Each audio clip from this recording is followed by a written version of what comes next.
যথাগ্নে দাহিকা শক্তি রামকৃষ্ণে সমাগয়া সর্ববিদ্বা স্বরূপাং তং শারদাং প্রণমাম্যহম।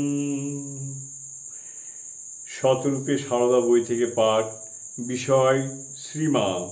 শ্রীরামকৃষ্ণের 10 জন সন্ন্যাসী শিষ্যের দৃষ্টিতে এবারের স্বামী অদ্বৈতানন্দ। শ্রীমা সম্পর্কে স্বামী অদ্বৈতানন্দের উক্তি কোথাও লিপিবদ্ধ আছে কিনা আমাদের জানা নেই। বস্তুত তার পূর্ণাঙ্গ জীবনচরিত আজও প্রকাশিত হয়নি, সম্ভবত যথোপযুক্ত উপাদানের অভাবে।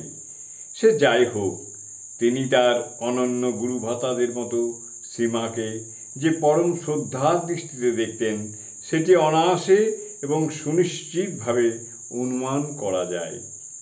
বয়সে প্রবীণ স্বামী অদ্বৈতানন্দ শ্রী শ্রী ঠাকুরের চেয়েও কয়েক বছরের বড় ছিলেন এবং তাই সঙ্ঘে তিনি বুড়ো গোপাল মহারাজ নামে পরিচিত ছিলেন। শ্রীমা এই বয়োজ্যেষ্ঠ ভক্তের সঙ্গে নিঃসংকোচে কথা বলতেন। দক্ষিণেশ্বরে শ্রীরামকৃষ্ণের নির্দেশে তিনি স্বামী অদ্বৈতানন্দ শ্রীমায়ের বাজার করে দিতেন। তাই তার প্রথম থেকেই শ্রীমায়ের পূত সান্নিধ্যে আসার এবং তাঁর সেবার সুযোগ তিনি পেয়েছিলেন। শ্রীরামকৃষ্ণকে চিকিৎসার জন্য শ্যামপুকুরে আনা হলে দক্ষিণেশ্বরে শ্রীমায়ের তত্ত্বাবধানের ভার ছিল তাঁর ও শ্রীরামকৃষ্ণের ভ্রাতুষ্পুত্র রামলালের ওপর।